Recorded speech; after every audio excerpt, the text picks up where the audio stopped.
Itu asyafaqah alal khalqi kullihim. Punya empati, punya kasih sayang ke semua makhluk. Bahwa takdir kita ada perbedaan itu ya wajar, tapi bahwa definisi itu nyata. Tadi beliau menyebut termasuk satu saudara atau satu komunitas dengan makhluk-makhluk Allah yang lain. Pernah suatu saat Nabi memuji ada seorang nakal itu diterima tobatnya Allah karena di jalan ketemu anjing, kemudian ngasih minum anjing itu dan Allah mengampuni. Meskipun secara hukum usul fikih tidak bisa digeneralisir. Misalnya kalau minumin anjing satu surga, kalau 100 tambah surga. Nanti lupa minumin manusia gara-gara kebanyakan minumin anjing gitu. Tapi apapun itu faktanya ada cerita di hadis seperti itu.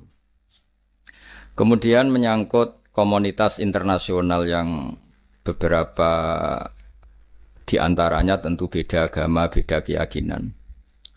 Saya mau membacakan cerita di kitab Ar-Risalah Al-Qushairiyah. Jadi saya hanya membantu referensi-referensi yang diajarkan guru-guru kita.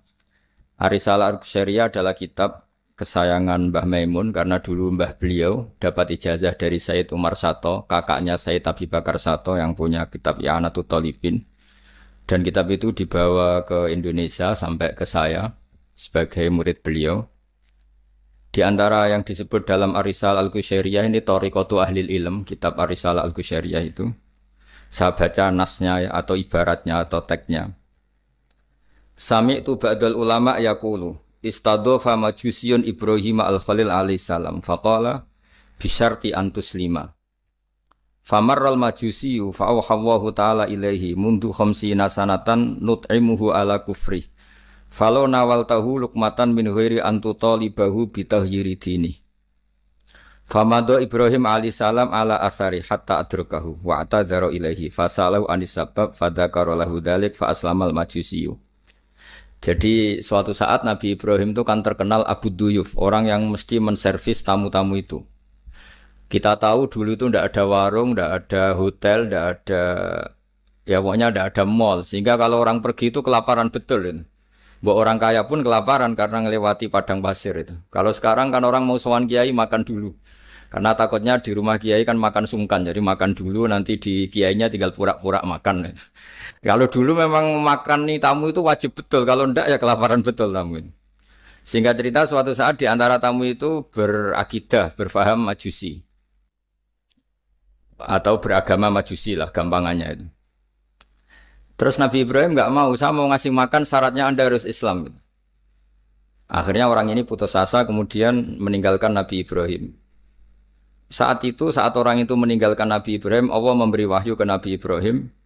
Orang itu umurnya 50 tahun dan dia hidup karena tak kasih makan. Terus kata Allah, mundu khamsina sanatan nut'imuhu ala kufri. Saya yang Tuhan saja ngasih makan dia 50 tahun tanpa syarat dia harus Islam. Kamu baru dimintai makan sehari mensyaratkan Islam. Walhasil terus Nabi Ibrahim ngejar orang Majusi itu terus monggo-monggo makan di rumah saya. Singkat cerita terus orang Majusi itu tanya, kenapa Anda berubah pikiran? Terus Nabi Ibrahim cerita bahwa beliau ditegur Allah kemudian harus melakukan itu. Jadi cerita-cerita seperti itu banyak. Dulu kita dengar para kiai sering cerita ketika seorang Yahudi rumahnya diusir Amr bin As untuk pembangunan masjid. Ketika lapor ke Sayyidina Umar, masjid itu yang mengambil tanahnya orang Yahudi harus dikembalikan ke orang Yahudi. Dulu guru-guru kita juga sering cerita Sayyidina Ali itu pedangnya dicuri sama orang Yahudi. Ketika ketemu di pasar atau di jalan, kemudian Sayyidina Ali yakin itu pedangnya, dilaporkan ke Qadhi Syureh. Setelah itu Sayyidina Ali diminta, buktinya apa? Saksinya siapa? Kalau itu pedang Anda, saksinya Hasan dan Husain. Tapi kata hakim, Sayyid Hasan Husain itu keluarga Anda, tidak sah jadi saksi. Zaman itu Sayyidina Ali masih berargumentasi, waqad qala Rasulullah sallallahu alaihi wasallam Hasanun wa Husainun sayyida syababi ahlil jannah. Tapi kata Imam Syureh tetap standar saksi itu tidak boleh dari keluarga. Singkat cerita, qadhinya itu pakai standar hukum usul fikih, al-qaulu qaulu sahibil yad. Yang dibenarkan adalah yang sekarang megang barang itu. Ketika nggak ada saksi, al-musaddaq yang dibenarkan al-qaulu qaulu sahibil yad. Yang dibenarkan ya yang megang barang itu. Singkat cerita dimenangkan oleh orang Yahudi tadi. Setelah dimenangkan, Sayyidina Ali agak kecewa, masa seorang Amiril Mukminin sidang di pengadilan negeri kalah. Tapi orang Yahudi tadi akhirnya insaf, sadar sampai masuk Islam. Sampai beliau ngendikan, bihada taqumus sama wal ard. Karena ini langit dan bumi berdiri, karena keadilan itu. Jadi ini cerita-cerita referensi yang bisa menolong teman-teman siapapun berkomunitas internasional. Karena pikiran saya sederhana ya, al-ilmu yurisul akhwal. Ilmu itu melahirkan sikap. Jadi kalau kita punya referensi yang cukup tentang toleransi, insya Allah kita hidup di mana saja punya toleransi, karena toleransi itu juga ajaran agama. Di antara yang diceritakan para guru-guru kita adalah ketika Nabi mau dibunuh oleh orang namanya Daksur atau Duksur, siapa nggak tahu KTP-nya saya. Kiai-kiai kalau baca Daksur. Ketika beliau sedang santai di satu tempat, tahu-tahu ada orang yang mengambil pedangnya, kemudian bilang, mayyamna'uka minni ya Muhammad. Sekarang Anda sama saya berdua, siapa yang bisa menghalangi kamu? Nabi dengan rileks menghentikan Allah. Kemudian si Daksur ini gemetar, pedang jatuh. Kemudian diambil Nabi. Sekarang ya Daksur, mayyamna'uka minni, yang bisa menghalangi kamu siapa? Orang itu bilang, la ahada, tidak siapapun. Nabi dengan gampangnya fa'afa'anhu, Nabi memaafkan. Padahal ini jenis harbi, jenis orang yang jelas punya niat bunuh. Terus artinya kita-kita yang ngaji di pesantren, saya ngaji di Mbah Maimun, punya Bapak Kiai Nur Salim, semuanya ngajarkan bahwa di mana-mana perang kekerasan itu ya karena kita diperangin. Udina lilladzina yuqatalun, karena kita diperangi kita boleh perang. Qatilul ladzina yuqatilunakum. Jadi yang boleh kita perangi ya zaman kayak kita dulu dijajah Belanda, dijajah Jepang zaman itu. Ketika sudah tidak ada penjajahan ya alasan itu sudah hilang karena mereka tidak merangi kita. Jadi apa ya, perang ya ada konteks rasionalitasnya, damai juga ada konteks rasionalitasnya. Tapi karena kita punya tradisi referensi, teman-teman yang di Jerman tak bantu, tadi ada kitab Arisal Al-Qushairiyah, terus ada beberapa cerita-cerita tadi kayak Daksur. Kalau ayatnya jelas ya, jelas qatilul ladzina yuqatilunakum wa in janahu lisalmi fajnah laha wa tawakkal 'ala Allah. Bahkan seperti yang diceritakan Profesor Quraisy tadi, yang sedang kita benci pun bisa saja suatu saat teman. Dalam surat Mumtahanah itu atau Mumtahinah ada ayat asawwau ayyaj'ala bainakum wa bainal ladzina ataitum minhum mawaddah. Bisa saja orang yang sekarang kamu benci suatu saat kamu cintai. Wallahu qadir, itu Allah Maha Kuasa. Dan tadi saya menambahkan yang dikatakan Profesor Quraisy tentang belajar. Dulu Nabi itu enggak puasa Asyura. Tapi ketika datang ke Medina, orang-orang Yahudi itu puasa Asyura. Coba tanyakan ke mereka, kenapa puasa tanggal 10? Terus mereka menjawab, yaumun najawwahu fi Musa, itu hari yang Allah menyelamatkan Nabi Musa. Terus fa'amara bisyami, kemudian Nabi menyuruh sahabat puasa. Artinya dulu itu segampang itu hidup, itu sesuatu yang baik, apa, ya sudah ditiru. Meskipun kita tahu Nabi itu tentu mustaqil bil istihad, Nabi itu orang yang mandiri. Tapi memberi percontohan kita betapa gampangnya kita seperti itu. Dulu ada seorang Yahudiyah meminta sama Sayyidah Aisyah dan dikasih. Ketika dikasih, dia mendoakan semoga kamu Aisyah selamat dari siksa kubur. Zaman itu Sayyidah Aisyah itu belum tahu tentang siksa kubur sehingga beliau engkar, enggak percaya. Tapi setelah Rasulullah datang dan diceritanin, Nabi, oh iya siksa kubur itu ada. Dan semenjak itu Nabi selalu isti'adah minta perlindungan dari siksa kubur. Jadi dulu di komunitas-komunitas beda agama, sesuatu yang benar ya dibenarkan. Makanya kaidah umum dalam interaksi antar agama itu la tusaddiquhum wa la tukadzibuhum, ya kamu jangan bilang iya, jangan-jangan enggak, ya jangan bilang tidak, jangan-jangan iya. Jadi aturan ilmunya jelas la tusaddiquhum wa la tukadzibuhum. Ya artinya sesuai referensi ilmu lah kira-kira begitu. Terus yang terakhir, ini saya mohon maaf sama komunitas di Jerman karena saya ini pura-puranya aja sibuk. Karena saya kira ini seberapa jam lagi saya ngajar ini. Nanti kalau saya tidak ngajar di sini yang ngundang agak-agak dosa. Jadi supaya sama-sama tidak dosa, ini saya ya nuruti jenengan. Tapi ya karena saya ngajar ini juga yang datang orang macam-macam. Ada yang Kalimantan, Sumatera mau ngaji di sini. Ini seberapa jam lagi saya ngaji Sahih Muslim. Yang terakhir ini di halaman Kitabu Adabil Ulfa wal Ukhuwah halaman 285 dalam Ihya juz 2. Di kitab saya juz 2. Mungkin kalau beda cetakan yang jelas ikut Kitabu Adabil Ulfa wal Ukhuwah. Di sini diterangkan oleh Imam Ghazali dengan beberapa riwayat yang disebut al-jiranu salasatun. Bertetangga itu ada 3. Jarun lahu hakun wahid, ada tetangga yang punya hanya 1 hak. Wajarun lahu haqqani wajarun lahu salah satu hukukin. Terus beliau cerita yang punya 3 hak itu ya tetangga, ya seagama, ya masih ada hubungan kerabat. Yang punya 2 hak ya tetangga, ya seagama. Terus wa amal ladzi lahu haqqun wahid fal jarul musyrik. Yang punya hak 1 itu tetangga yang beda agama. Jadi intinya tetap dikasih hak meskipun beda agama. Sampai diantaranya disebutkan juga di halaman 287. Imam Ghazali ngendikan beliau berfatwa dan beliau bercerita rawahu Umar bin Syu'aib an Nabi an Jaddih anin Nabi. Terus qala Mujahid kuntu inda Abdillah bin Umar wa ghulamun lahu yaslahu syatan faqala ya ghulam idza salakhta fabda bijarinal yahudi. Abdullah bin Umar itu sedang memasak kambing atau itu pembantunya ini sedang nguliti kambing. Itu pesannya Abdul bin Umar ya ghulam idza salakhta fabda bijarinal yahudi. Nanti jangan lupa tetangga kita yang Yahudi. Ini di Ihya halaman 287. Hanya cerita kebaikan. Jadi cerita-cerita perang itu ya karena kita diperangin, tapi ya kalau kita dibaikin ya baik, itu ajaran Islam.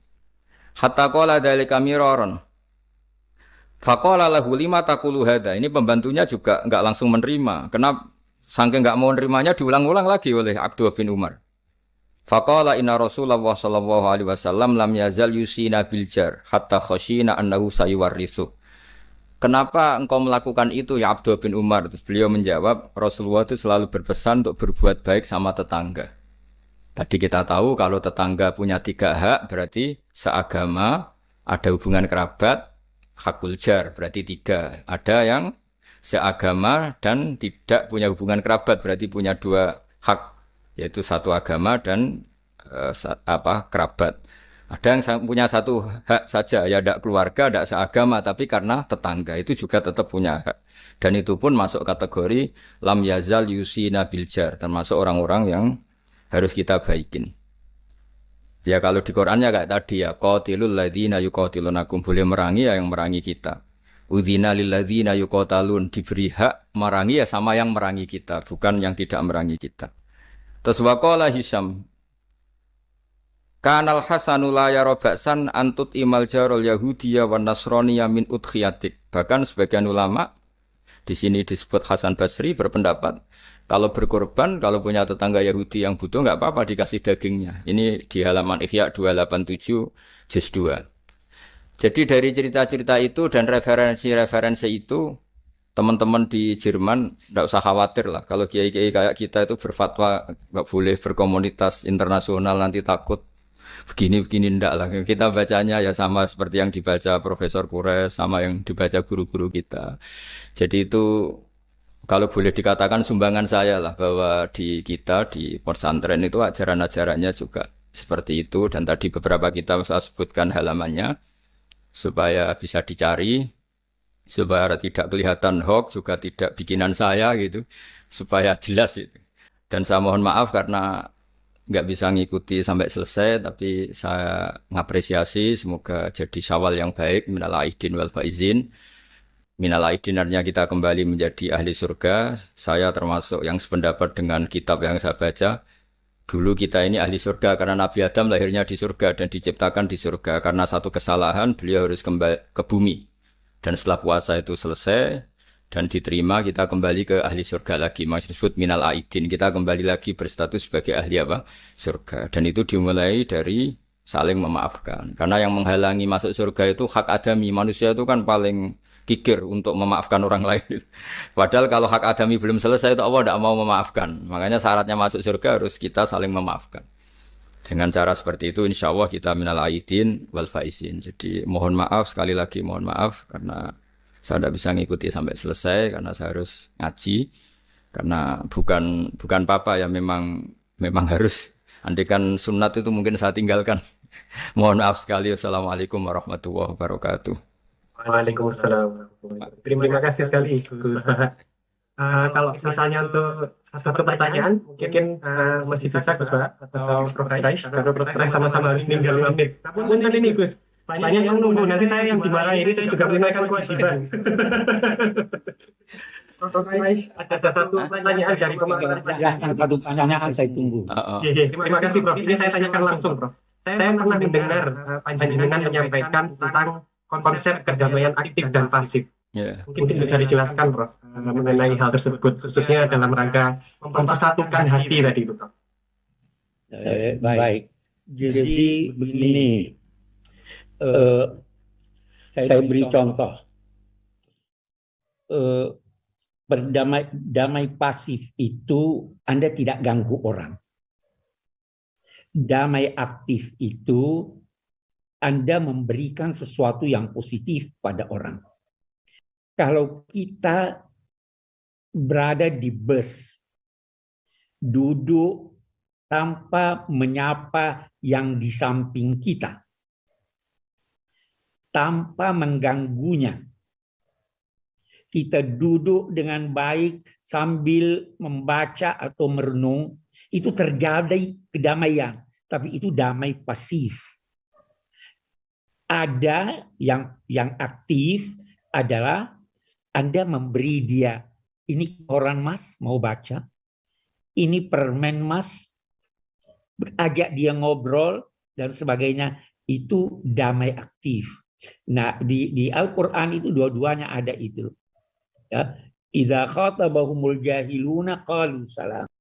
Kalau mereka itu disapa oleh orang-orang jahil, mereka tinggalkan. Salama, saya berikan kedamaian, damaian pasif. Nah, ya karena itu pesannya, kalau tidak bisa memberi, jangan ambil haknya orang. Kalau tidak bisa memuji, jangan cela dia. Kalau tidak bisa membantu, jangan jerumuskan dia. Itu damai pasif dan aktif. Terima kasih. Terima kasih Prof. Quraish Shihab. Sejatinya kami ingin memohon doa juga, tetapi insya Allah sedikit Insya Allah lain kali kita ini. Terima kasih sekali. Terima kasih. Assalamualaikum. Terima kasih. Waalaikumsalam. Sekarang kita lompat kembali ke Gus Baha. Moga-moga beliau masih berkenan menjawab pertanyaan saya. Ngapunten Gus, satu saja Gus.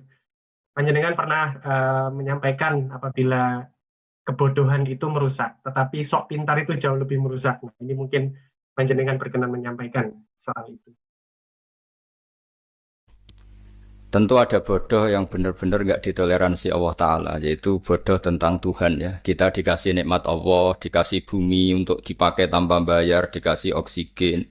Kemudian kita bodoh, nggak tahu yang memberi siapa, itu kan bodoh betul. Tapi lebih merusak lagi ketika nggak ngerti, mengklaim dirinya sebagai ngerti. Karena itu artinya kan sesuatu yang harusnya larangan dimengerti, gara-gara kamu bilang itu ilmu, itu terus diilmukan. Jadi sesuatu yang salah tapi diilmukan. Itu lebih ngeri karena menyesatkan. Saya beri contoh misalnya begini ya. Kita di pondok itu kan ngaji jelimet lah. Jelimet itu ya detail ya. Sehingga kita tahu lah bodoh yang paling nggak ditoleransi itu bodoh tentang Allah. Sehingga ketika pertama kita ngaji, awalu wajibin alal insan ma'rifatullah. Pertama yang harus kita tahu itu Allah. Kita sebagai warga negara Indonesia aja tahu presidennya siapa, bupati kita siapa. Masa di buminya Allah tidak tahu yang bikin siapa, itu kan kebangetan.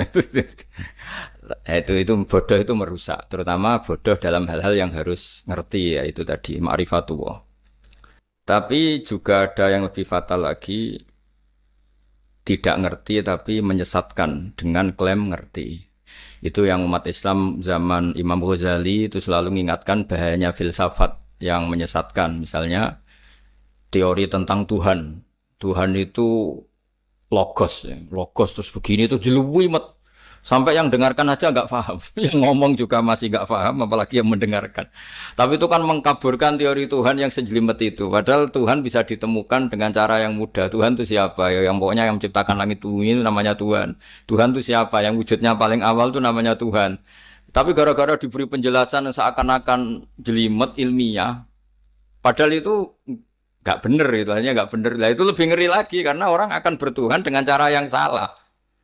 Ya kira-kira gitulah contoh ekstrimnya. Terus saya gimana? Terus saya nambahi tadi. Sudah cukup ya? Ini penutup permintaan dari kawan-kawan untuk berdoa, Gus. Oh iya. Untuk kami-kami yang di sini. Ya, Prof. Siap tadi juga sudah melimpahkan panjenengan. oh ya. Terus saya menambahkan sedikit tentang yang didawuhkan Pak Kures tadi. Memang di terakhir dawuhnya Nabi, kamu harus berbuat baik. Kalau nggak bisa ya Rasulullah, mendukung yang baik. Kalau nggak bisa ya Rasulullah, Nabi terakhir ngendikan takufu syarroka anin nas fa innaha sadaqatun minka ala nafsik. Potensi kejahatan kamu jangan menimpa orang lain, itu ya bagian dari sedekah kamu. Jadi takufu syarroka anin nas fa innaha sadaqatun minka ala nafsik. Jadi misalnya bawaan kita baru nggak mood, bawaan kita baru ingin emosi, ya sebaiknya jangan ketemu orang, nanti bawaannya cemberut. Tapi kalau bawaan kita sedang baik, ya sudah nggak apa-apa ketemu orang itu. Jadi ya, diukur-ukur sendiri lah gitu. Makanya kalau sedang jatuh tempo kredit, banyak utang, nggak usah keluar. Nanti bawaannya ketemu orang marah ya kira-kira gitu. Ya dihitung-hitung sendiri. Al-Fatihah. A'udzubillahi minasyaitonirrajim. Bismillahirrahmanirrahim. Alhamdulillahirabbil alamin. Arrahmanirrahim. Maliki yaumiddin. Shiratal ladzina an'amta 'alaihim ghairil maghdubi 'alaihim waladdallin.